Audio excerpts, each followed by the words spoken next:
Ernesto. Hello, good afternoon. As I've been introduced, my name is Ernesto Fernández, and I'm going to give you a few methods to obtain admin privileges on Windows systems. And my conference is entitled Testing UAC on Windows 10. I will firstly explain the user controls, then I will show you some attacks in order to bypass that mechanism, and finally I will show you another way to bypass the user account controls. My name is Ernesto Fernández. I'm a computer engineer. I have a master's degree in cybersecurity, and here you have a few links if you are interested in knowing a little bit more about my profile or ask whatever question you may think of. First of all, let's focus on what the user account control is and how it works. I'm sure that when you use Windows and when you run an application as an administrator, this things happens. You start the application and this is what happens. Well, this window is asking us for admin permission. This is the user account control, and this is how it basically works. It is a mechanism to prevent malware execution in Windows environments without user permission. And it is done through the so-called consent prompt. Here there are three examples. The color shows us the level of confidence that Windows has in terms of the certificate of the process we want to run. If we don't belong to the administration group, we will be asked administration credentials. The user account control was initially designed for Windows Vista, where there was just one security level. In 7, 8, and 10, there are 4 security levels. In Windows Vista, the only security level was the so-called notify. And what does this level do? Well, it means that any application run with admin permission will require consent from the user, regardless of the certificate. The next level, the default level, well, it's pretty similar, but several applications which are in a so-called safe directory and have activated the auto-level characteristic activated, and their portfolios won't need it. The next level is exactly the same as the former one, and when an application needs permission, the glare, the brightness in the screen will dim down. So now let's focus on the different attacks that we can use in order to bypass the user account controls, the so-called bypass and UAC attacks. What we want to do is execute an application without the with administrator rights, but without the user knowing. We need several requirements. These are the three main ones. We will need a vulnerable auto-elevate process. We will also need that the user to belong to the administrator's group. This is a final condition, and the UAC security level does not have to be set to always notify level. This is a condition that can be bypassed in some cases. Now I will give you some examples from the last 2 years, new developments related to this kind of attacks. Let's begin with Enigma. Enigma used a programmable task in order to bypass the user account control. Another example is from a Dutch researcher who used the process tpmlniet.exe in order to bypass the user account control. The next one is Tyrannid's Lair by James Forsyth, who used the token impersonation in Windows systems. Another example by the guise of break-in malware used their variables in Windows. Another example by Enigma that took advantage the API of the cell in order to bypass the user account control without requiring further files. Another one is from Shitao, a Russian researcher who overlapped the user interface privilege isolation of Windows system through a trolled process. Another example is fast security, which would use the .NET interface in order to bypass the user account control. Finally, there is this UAC Me repository that contains all the methods I've so quickly mentioned.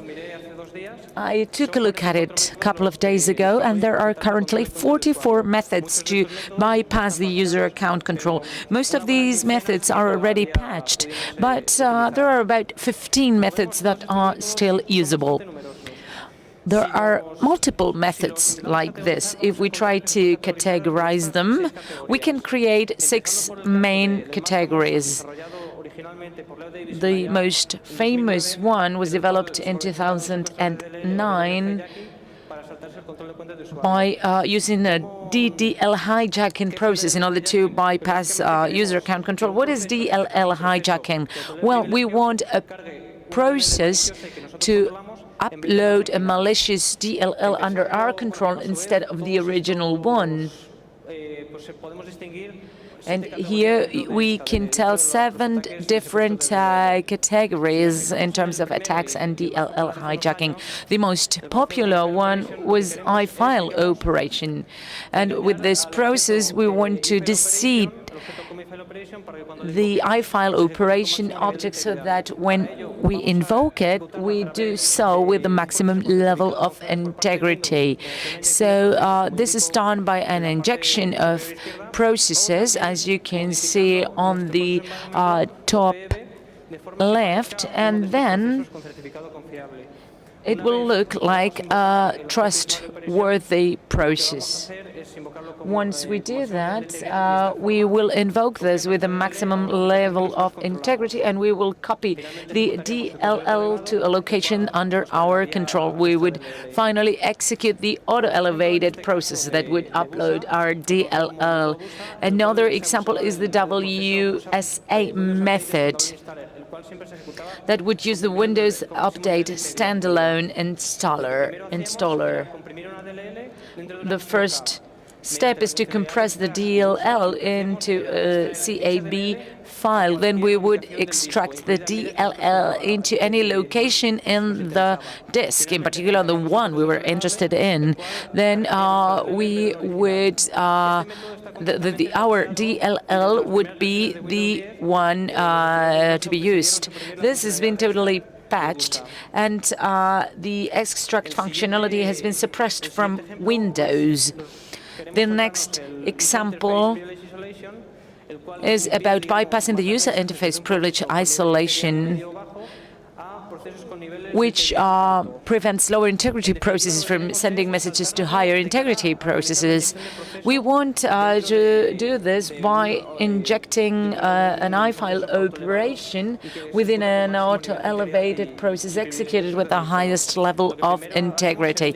The first step, therefore, is to inject the iFile operation within a Windows trusted certificate process that will allow us to copy 2 elements, a process that is going to be run with a high integrity level and a malicious DLL. Both elements will be copied inside a secure path, as Microsoft calls it.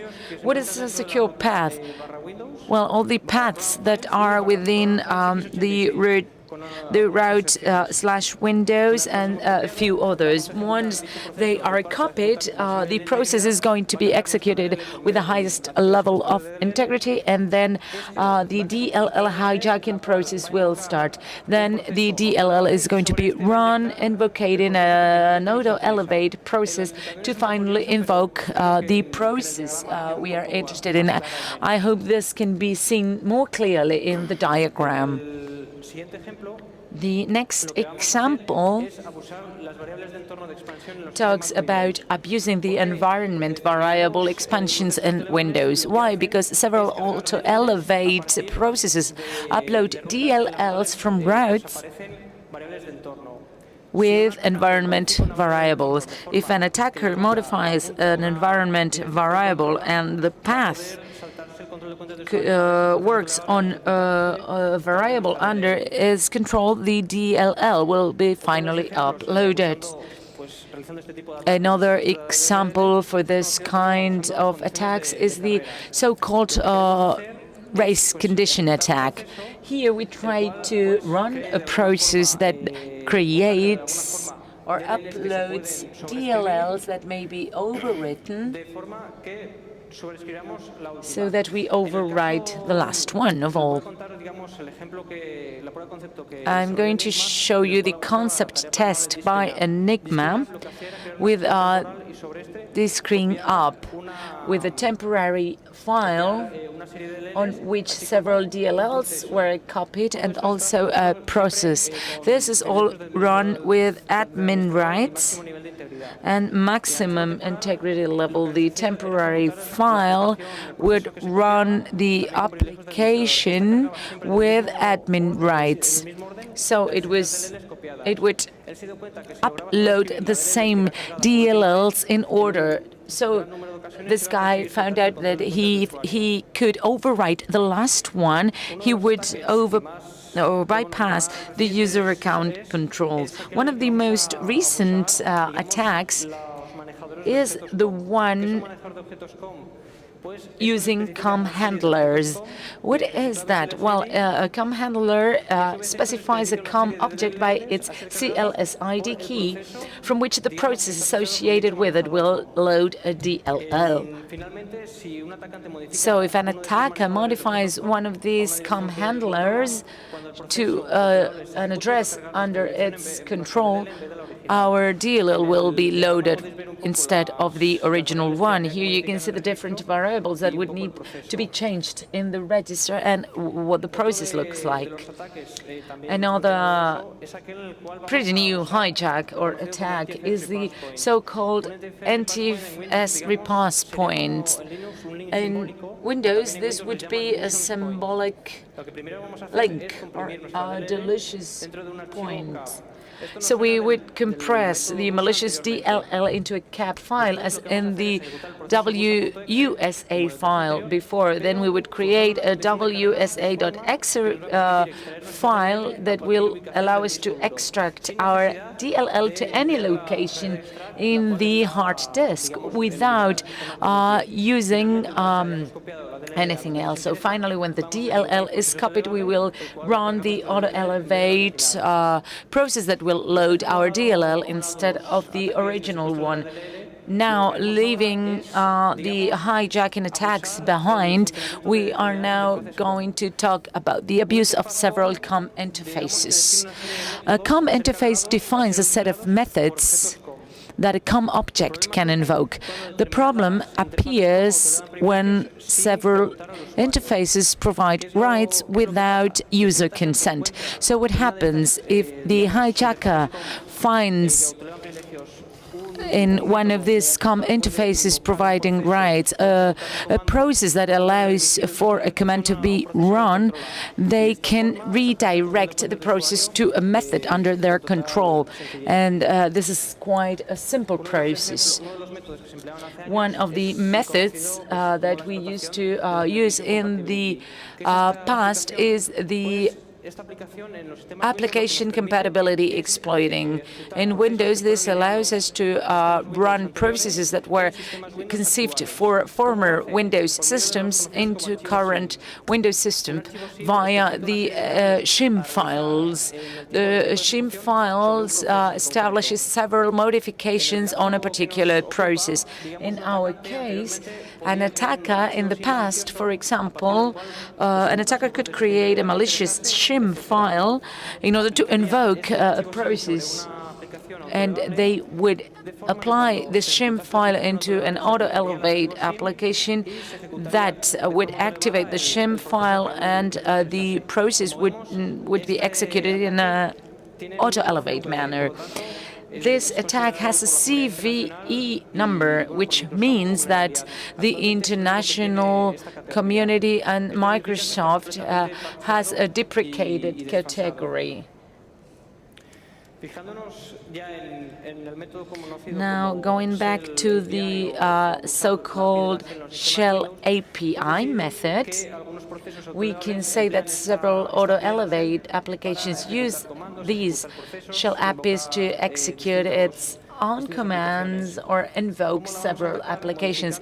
How are we going to attack it? Well, by modifying the registry and executing a command that we are interested in. We will execute two categories: attacks modifying an environmental variable, or manipulate a registry variable. Here are two examples. If we focus on the first part of this variable, which is used to execute a command, you can see that the environment variable is system root. If an attacker modifies this variable and directs it to a directory under his control, they will be able to trigger the process they want. If they modified the second part, the variable wouldn't point at mmc.exe but to a different thing. Executing that command with the shell API, and the user account control wouldn't have been a barrier to it. One of the most intelligent, complicated, and recent methods is the so-called token impersonation abuse in Windows systems. In Windows, a token is the mechanism that Microsoft has in order to manage the rights attached to the different processes. This is the diagram developed by James Forshaw. First of all, we have to check the rights of the application with high-integrity processes, for example, mmc.exe. By modifying the permissions, they would get the query-limited information access right.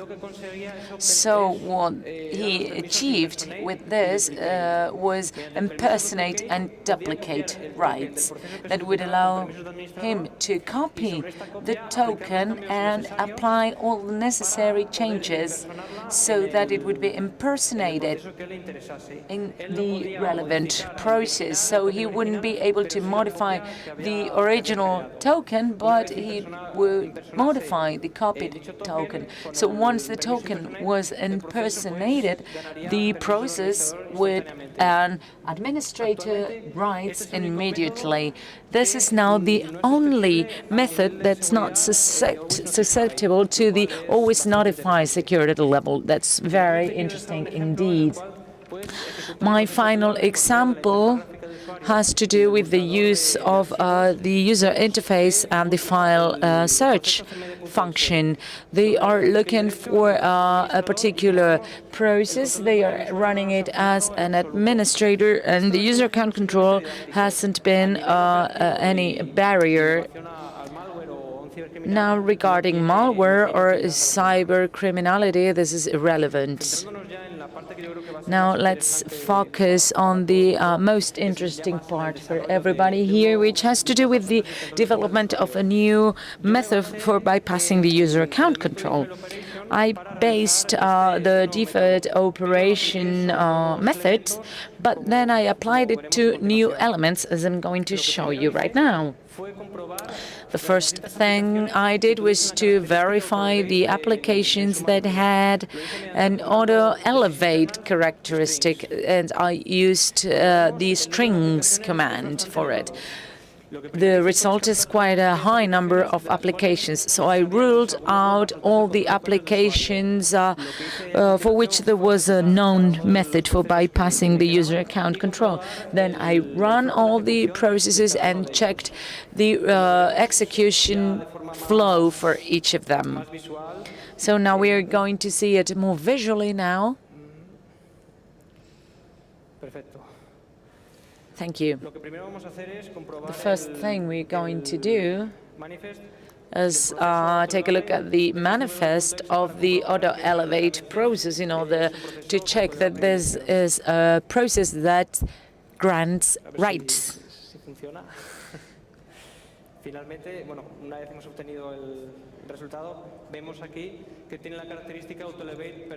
Here we can see that the auto-elevate feature is activated, so we are not interested.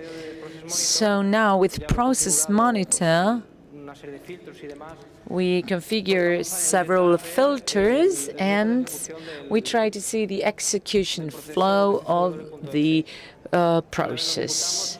DCCW.exe. It pops up, we close it immediately because it's of no interest to us, and we look at the execution process. There are several URLs, and at some point it looks for the directory where DCCW.exe is executed. So what can we do at this point? We can create this directory and see if it uses any file that would be useful for an attack. So now I have preloaded and created several directories and other things to run tests. I copy the directory we're interested in, and we execute DCCW.exe again, but we will start with process monitoring first. We execute it, we close it again, and as we see, it runs again. Here we can see that it uploaded satisfactorily, but on top of the directory hasn't created the directory with AMD64, etc. What can we do about it? Well, we can create a new directory and verify whether we can use some kind of load, DLL, or other elements, as in the former example. We've copied a directory with the path we want. Then we relaunch Process Monitor to see the running process from DCCW.exe. At this point, we can see that it wasn't run satisfactorily. Why? Because if we take a look at the error message, it says that it was trying to find this file, heavyplus.dll, which means that they need to upload a DLL from this route. So what can we do about it? We can provide our own DLL in order to check if this runs with admin privileges or rights or not. I have previously created a DLL with these characteristics, as in the former example. We're going to copy it. As you can see, here is the DLL. I don't want you to focus on the other directories. I will explain why in a few minutes. First of all, we copy the directories. We relaunch process monitoring in case it was helpful, and then we execute DCCW.exe. It looks that we've achieved nothing. We have this code, this error code that at first sight doesn't look very useful. And if we look at the execution flow, we can see the directory we've created, the route we've created, and GD plus our malicious DLL. Now, if we look further down, we can't see anything that can help us verify what has happened exactly. I was a bit lost in the beginning regarding, well, I didn't know what had happened, but when I was researching several fora and blogs, I came up with the solution. dccw.exe needs to upload several functions from the original file. What can we do about this? We can verify the functions with gd+.dll, and a tool I'm going to use is PEView. You can also use IDAP Pro or other tools. We upload it and we go back to the export address table. And here we're going to find all the functions that are exported. It's quite a high number, 635 functions exported by g+.dll. One option is to copy them all and don't leave anyone behind, but there are applications for doing this automatically. However, this is quite an inefficient solution. So what can we do about it? Well, dccw.exe, I'm sure it doesn't require 635 functions from this DLL. So what can we do? Let's look at this stable file. If we now go back to the imported stable and the DLL we are interested in, we will see that it only needs a very small number of GDI+.dll functions, only 15. So we've gone down from 635 functions to 15 only. So the reduction in volume of our final DLL is going to be very significant. Now we have another problem. We have to redirect the execution flow to the original DLL. Here in Process Monitor, the directory name is here as I am highlighting, and it shows us that the etc is quite a long number and apparently random. But if we take a closer look at this number, I don't know if you can see it, it is actually the same one as the build version of the Windows system we are running our concept test in. So if we redirect all this flow to the original DLL that is within /window/Windows NX /directory/this name, it can be only executed on the Windows systems whose version of the build is the same one as the one we have in our concept test.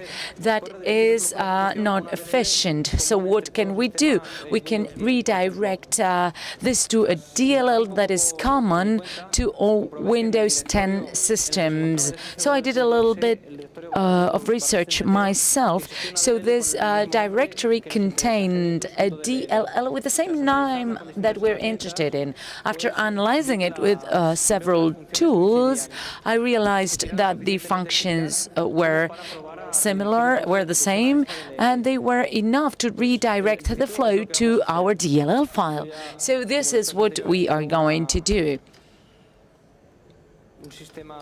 As in the other cases, I have directory systems that I have copied previously, so I'm going to replace what I previously copied. If we execute dccw.exe, now we've obtained a command terminal. If you look at the top here, we have administration rights. This allows that we can perform an attack bypassing the user account control. So now we're going to take a look at the process that enables us to automatize all this huge task. I showed you before that I was also copying other 3 directories with similar names. Why? Because dccw.exe is going to upload the gdplus.dll in every execution time, and it's going to change the route every time. So this route is going to be unpredictable. I'm sure somebody will be able to do it, but the most efficient solution would be to copy the entire file route, all these folders, and include our malicious DLL on top of them. Vamos a borrar lo copiado en. Let's delete a few things here that I've copied it before in order to remove all the traces. Pues, a ver, ahora, no.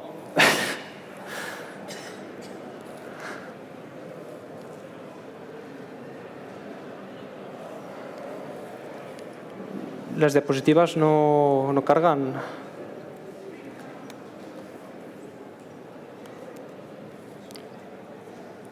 A ver.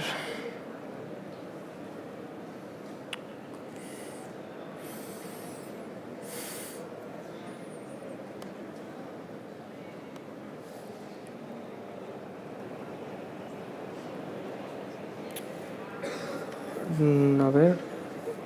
Ahora, bueno, me vale. Aquí, bueno, explico un poco todo lo que os he estado contando. So, here is a little bit what I've been explaining, how the copying process works, how the vulnerability is discovered, how the hijacking attack is performed, etc. So now, focusing more on the concept test. Our goal is to perform an interoperable concept test. We've seen that all the execution flows will be directed to the directory that I've shown you and the route that I've showed you. So this will prevent this from running on Windows 7 because this route isn't present in these systems. At the same time, we also wanted to execute this in 32-bit versions and in 64-bit versions. So we decided to compile all the binary files, DLLs, the final concept test, and the 32-bit process one. Why? Because they allow us to run this kind of applications too. This will entail changes in the directory routes in the future, but we will find out more in a minute. When it comes to the malicious DLL, I've talked about the redirection and how we want to export some functions, etc. In this case, we are going to compress it into base 64 and encode it in our concept code. The compression method used will prevent this from running on Windows 7. The next step, once the concept test is executed, is performing several initial checks. We are going to check the build version, we're going to check if we have administrative rights, we are going to check if the compromised user belongs to the administrators group, and we're going to check the UAC security level as well. Why? Because we don't want to be unsuccessful in our concept test. We're going to create all the temporary elements I've talked about in the same directory where the concept test is going to be run. First of all, we will create the dccw.exe.local folder, and on that in that folder we will copy all the directories that will match with the one that is highlighted on the screen. As you can see, this is the first change produced by the compilation of the test concept as a 32-bit binary. So this shouldn't cause any problems in theory. Then, after all of these directories have been created and copied, we're going to copy our malicious DLL, and then we are going to run the critical part of the exploit that is going to enable us to invoke the COM object process with our highest integrity level. In the case of C++, I'm going to use a method called masquerade PEB, or the modification of the process environment block in English. Why do we do this, and how are we going to do it? Well, we want the process environment block in our process to look like an application with a trustworthy certificate from Windows or Microsoft, so that to the eyes of PSAPI, it looks like one of the applications. Why? Because PSAPI tells the COM object we are invoking the process that is being invoked. If we change the process to make it look like one of these processes, we will be able to run the object with the highest integrity level. With Metasploit, we will perform a process injection. We will inject a DLL into a Microsoft-signed application. In this example, we have notepad.exe, and we will run it on this process.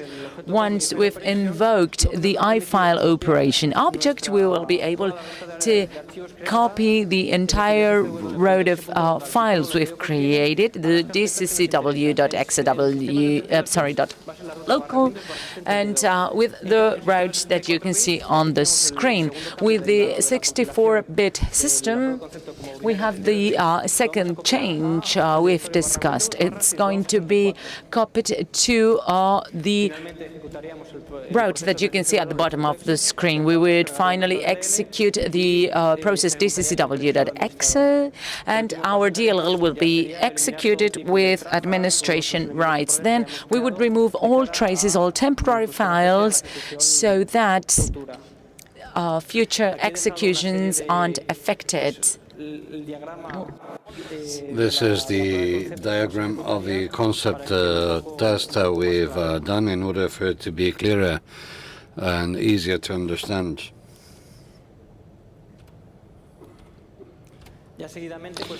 And now we'll go into the section that everybody wants to hear about, and that is the proof of a concept thing, to see whether everything works.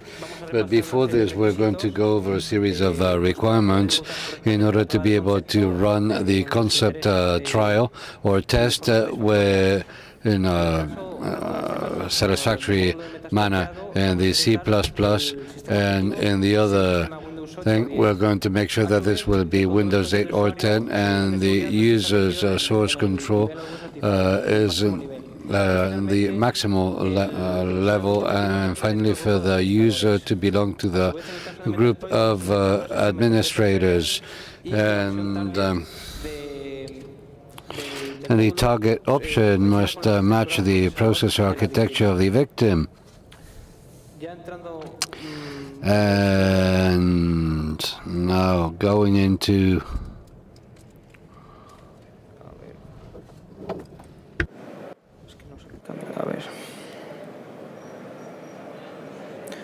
Vale.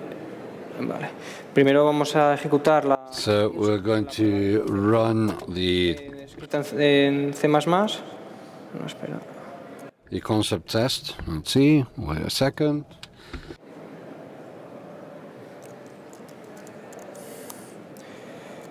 Como vamos a ver, pues se va a ejecutar de forma bastante rápida. So all the different steps that I've explained to you are going to be analyzed, all the temporary thing and everything else. So we execute, and then we have some commands with the permission or authorization of the administrator. So we were able to skip the UAC. This with the permission of the administrator. So in a satisfactory way, we've been able to attack. In the case of meta-exploit, what we do is, first of all, start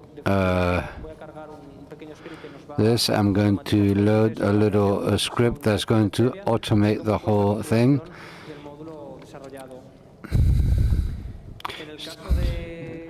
In the case of Windows, what I did was to create a backdoor so that it will create this meter-preter thing. And if we go into this session, we'll see what user we are. So, standard user. If we go into this command in order to scale up privilege, we see that 4 attempts have been made, and we haven't been able to get permission from the administrator. So it means that the UAC prevented us from doing it. And going back to our module, we'll check whether options are the right ones. This is so. Looks like it. If we execute exploit, then we'll see how all the processes that I've been telling you of are executed. And if everything goes as expected, we're going to go into the meter-preter session. We go to get system, and with the same technique we were able to, if we check what user we are, we see that we are the user with more privilege in the system. And going back to the presentation. Oops, again. Crashed. There we go. Here I left some videos that you can view later. But wrapping up my presentation, I'm going to the opinion of Microsoft. What does Microsoft think about this sort of attack in order to skip or bypass UAC?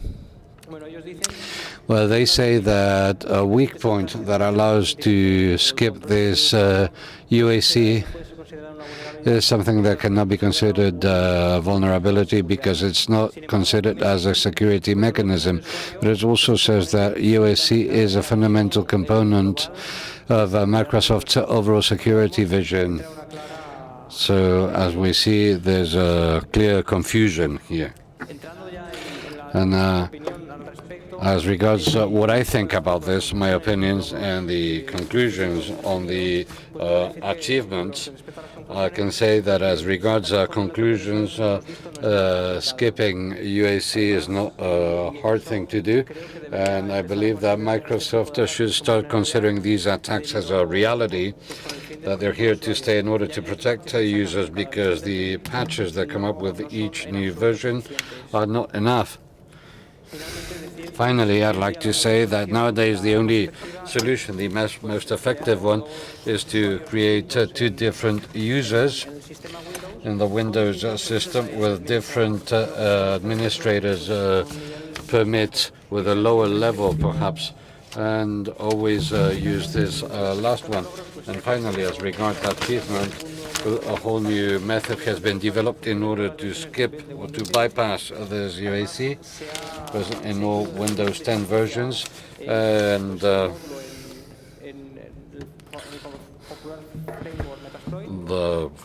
module's been included in the popular Metasploit framework.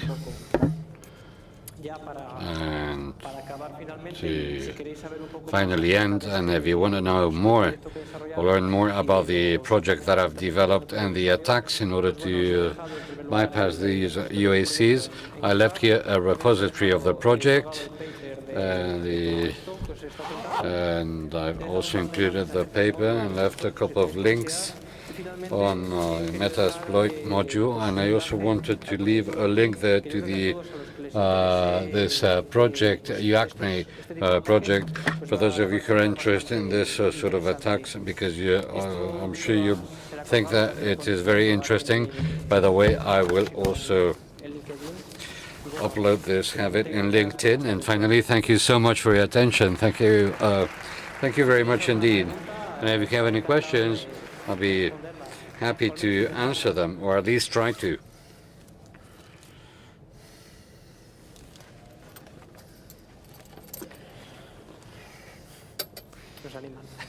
Okay, nobody dares, nobody.